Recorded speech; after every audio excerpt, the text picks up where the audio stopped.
आज हम स्टार्ट करेंगे surface area of a revolution. तो इसके अंतर्गत हमारे पास रिवॉल्यूशन अबाउट एक्स एक्सिस है। तो चलिए स्टार्ट करते हैं इसका formula. The surface area of the solid generated by the revolution about x-axis of the arc of the curve y is equal to f of x from x is equal to 8 x is equal to b is integration from a to b 2 pi by ds।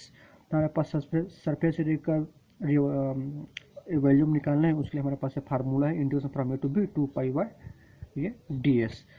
अब इससे ds और कैसे निकालते हैं, y कैसे निकालते हैं, ये हमारे पास एक और फार्मूले के यूज़ करके हम ये सब फाइंड आउट करेंगे। तो चलिए देखते हैं फार्मूला क्या होता है।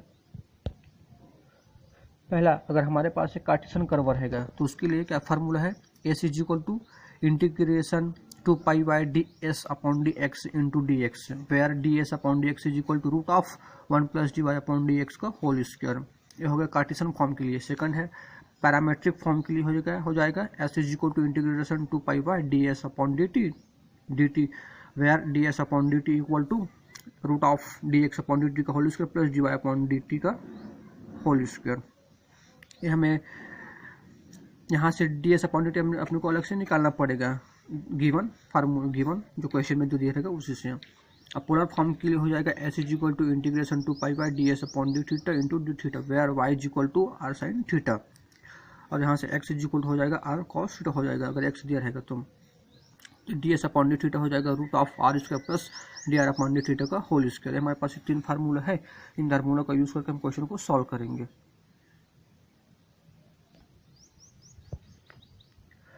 Find the surface of the solid formed by the revolving the cardioid r is equal to a 1 plus cos theta about the initial line। हमें इनिशियल लाइन के अबाउट क्या करना है, इस कॉर्डियोइड का हमें सॉलिड सरफेस का वैल्यू निकालना है, सॉलिड सरफेस का हमें ठीक।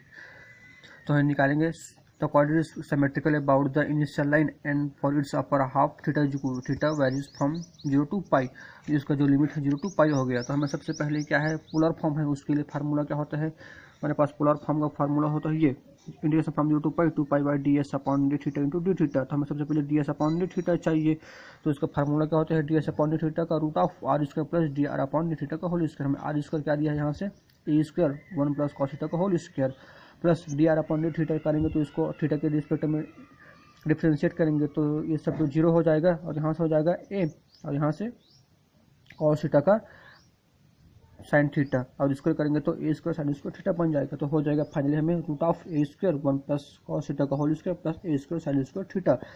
क्या करेंगे, अब यहाँ से ए स्क्वायर कॉमन है तो उसको बाहर कर दिया तो ए हो जाएगा, तो क्या बचेगा root of 2 1 plus cos square theta हो जाएगा। यहाँ से इसको पूरा सॉल्व करेंगे तो हमें इतना मिलेगा।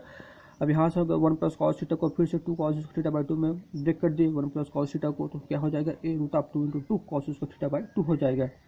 अब यहाँ से 4 हो जाएगा कॉस स्क्वायर थीटा बाई 2, तो सब इसको ये तो होल स्क्वायर में रूट है तो उसको स्क्वायर रूट कैंसिल हो जाएगा, तो क्या मिलेगा 2a कॉस थीटा बाई 2 मिलेगा। तो हमारे पास फार्मूला हो गया। अब इसका D S upon D theta का वैल्यू निकल गया, और वाई की वैल्यू क्या होता है, आर साइन थीटा होता है, तो पूरी की वैल्यू उसमें रख देंगे, पुट कर देंगे। तो हमें क्या मिलेगा finally 2 pi integration from 0 to pi r sine theta 2a cos theta by 2 d theta. अब ये 2 को बाहर कर दिए और a को भी बाहर कर दिए, तो क्या मिला 4 pi a integration from 0 to pi a, फिर से आर की वैल्यू रख दिए a, तो 1 प्लस कॉस थीटा ये sine theta cos theta by 2 d theta, फिर से 1 प्लस कॉस थीटा की फिर से a को बाहर कर दिया तो 4 pi a square integration from 0 to pi, फिर से 1 प्लस कॉस थीटा के फार्मूला क्या होता है 2 cos स्क्वायर थीटा बाई 2। अब यहाँ साइन थीटा की वैल्यू फिर से होगा 2 sine theta by 2 cos theta by 2, ये cos theta by 2 into D theta, फिर से ये 2 इंटू 2 4 हो गया, इसको बाहर कर दिया तो 16 पाई a स्क्वायर हो जाएगा, और हो जाएगा integration from 0 to pi cos raise to the power 4, इसमें स्क्वायर है और ये दोनों मिला के हो जाएगा 4 हो जाएगा, तो cos raise to the power 4 theta by 2 sine theta by 2 into D theta अभी हो जाएगा। फिर से कुछ आगे सॉल्व करेंगे तो -2 का मल्टीप्लाई की है -2 को डिवाइड की है, इसको सॉल्व करने के लिए हमें चाहते हो क्या मिलेगा, ये -2 का तो हम -32 pi a square integration from 0 to pi cos raise to the power 4 theta by 2 minus sine theta by 2 1/2 into D theta हो जाएगा।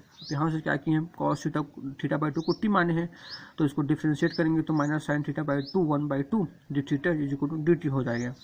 फिर से पूरे की वैल्यू से पुट कर देंगे तो हम क्या मिलेगा -32 pi square integration from 0 to pi t raise to the power 4 into d t मिलेगा। अब इसको इंटीग्रेट करेंगे विथ रिस्पेक्ट टू टी तो हमें क्या मिलेगा -32 pi A square T raise to the power 5/5 limit हो जाएगा 0 टू पाई। अब टी की वैल्यू रख देंगे तो -32 पाई ए स्क्वायर हो जाएगा तो cos raise to the power 5 theta by 2/5 limit हो जाएगा 0 टू पाई हो जाएगा। जब पाई रखेंगे और 0 रखेंगे तो हमें क्या मिलेगा -32 पाई ए स्क्वायर 0 - 1/5 तो ये माइनस माइनस मिलकर प्लस हो गया तो 32 पाई ए स्क्वायर 5 ये हमारे पास एक फाइनल आंसर हो गया। और ये आप लोगों को होमवर्क है, find the surface area of the solid generated by the revolution of the asteroid x is equal to a cos cube t y is equal to a sin cube t about y axis। y axis के लिए formula क्या होता है integration from a to b to p x ds, ये हमारे पास इसका formula है। और पैरामीट्रिक है तो चूंकि ये x is equal to a cos cube t y is equal to a sin cube t parametric है तो इसके लिए हम पैरामीट्रिक जो फार्मूला अभी देखे हैं उसको यूज करेंगे।